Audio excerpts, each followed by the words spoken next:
Amy Winehouse faced a crossroads when she walked away from a record label that wanted to dilute her soulful sound, choosing authenticity over commercial safety. David Crosby stared at a career crossroads in the late 70s, deciding whether to chase solo fame or sustain the fragile harmony of Crosby, Stills, and Nash.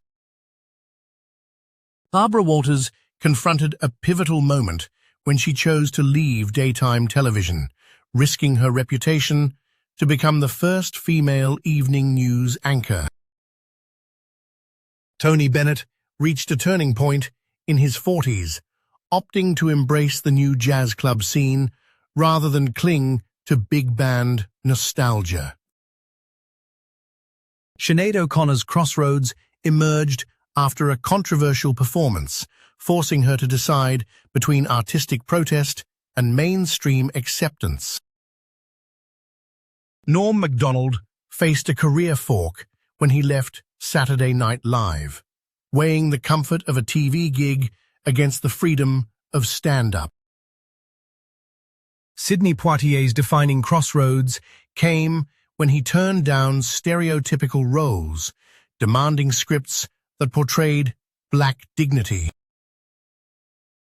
Shannon Doherty hit a crossroads in the early 90s, choosing to step away from teen fame to rebuild her acting credibility. Michael Jackson's pivotal moment arrived when he embraced the Thriller video, risking a pop star's image for cinematic storytelling. Tina Turner faced a crossroads after her divorce, deciding to launch a solo comeback that would redefine her musical empire. Bob Saget confronted a turning point when he left stand-up comedy to host a family sitcom, balancing humor with broader appeal.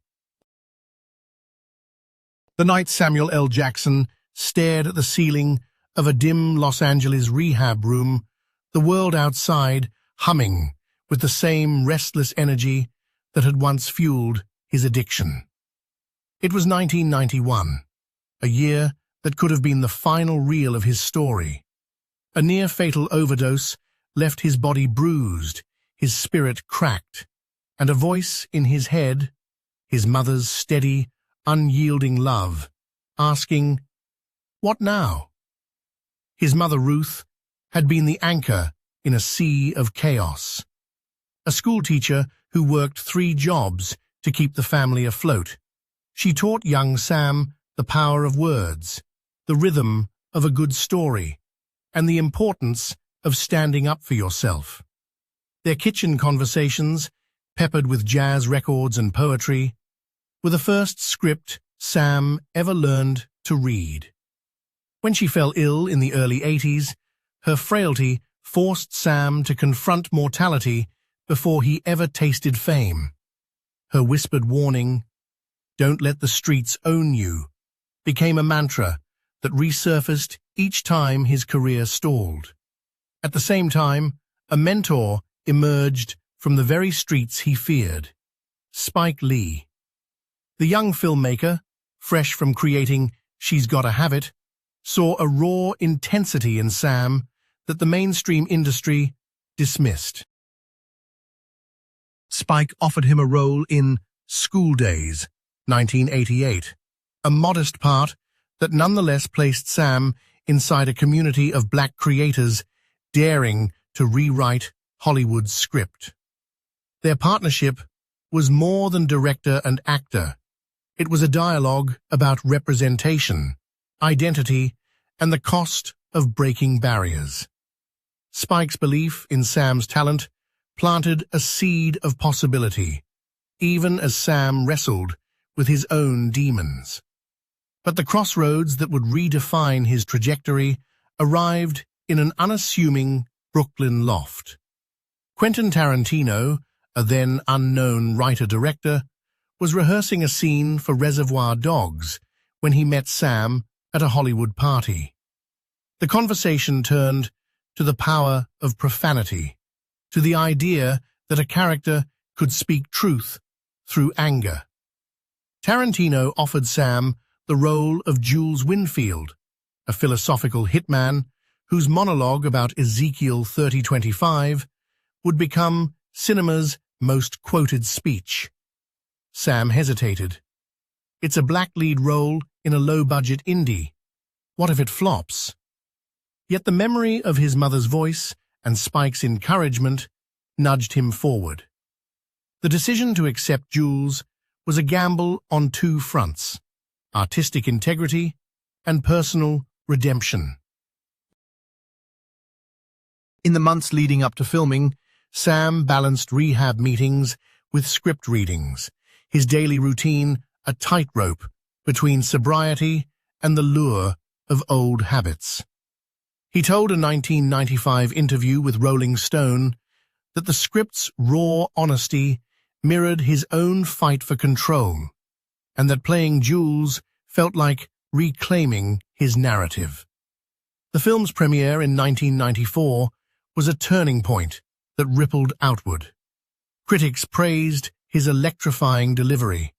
Audiences responded to his magnetic presence, and studios finally took notice of the actor who could own a scene. From that moment, relationships became the scaffolding of his ascent. Co-star John Travolta, fresh from Pulp Fiction's success, extended a hand of camaraderie that led Sam to the Pulp Fiction set, where he discovered the collaborative magic of Tarantino's improvisational style. Their banter about coffee and vinyl records turned into a deeper bond, teaching Sam the value of on-set chemistry.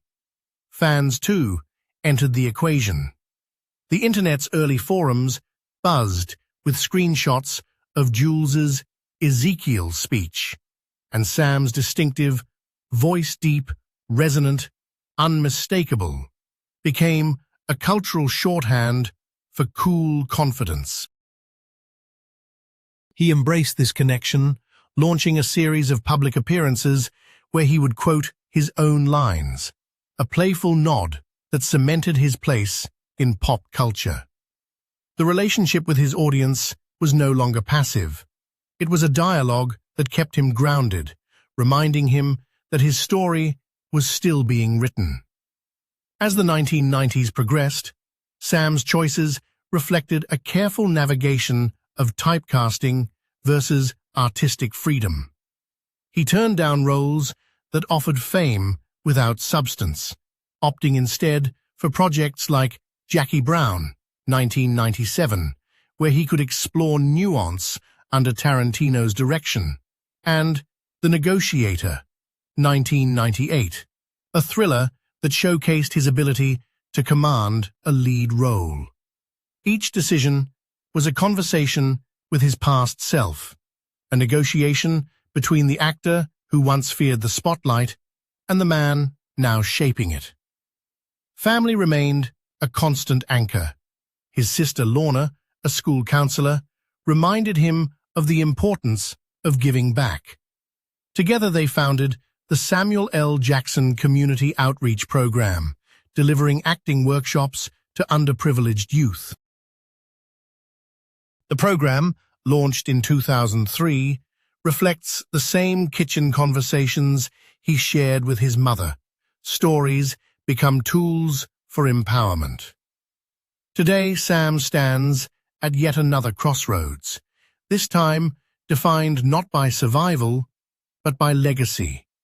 He continues to appear in blockbuster franchises, Marvel's Avengers, where his role as Nick Fury bridges generations, and Star Wars, where he commands respect as Mace Windu. Yet he also invests in emerging talent, producing independent films that echo his early days with Spike Lee. In recent interviews, he speaks of the responsibility to mentor, to ensure that the doors he fought to open remain ajar for the next wave of storytellers.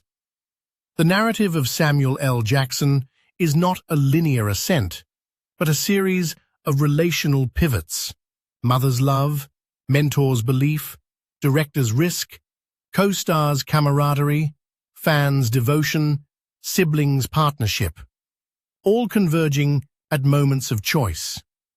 Each crossroads offered a different script, and Sam's decision to rewrite his own lines turned a potential ending into an ongoing saga.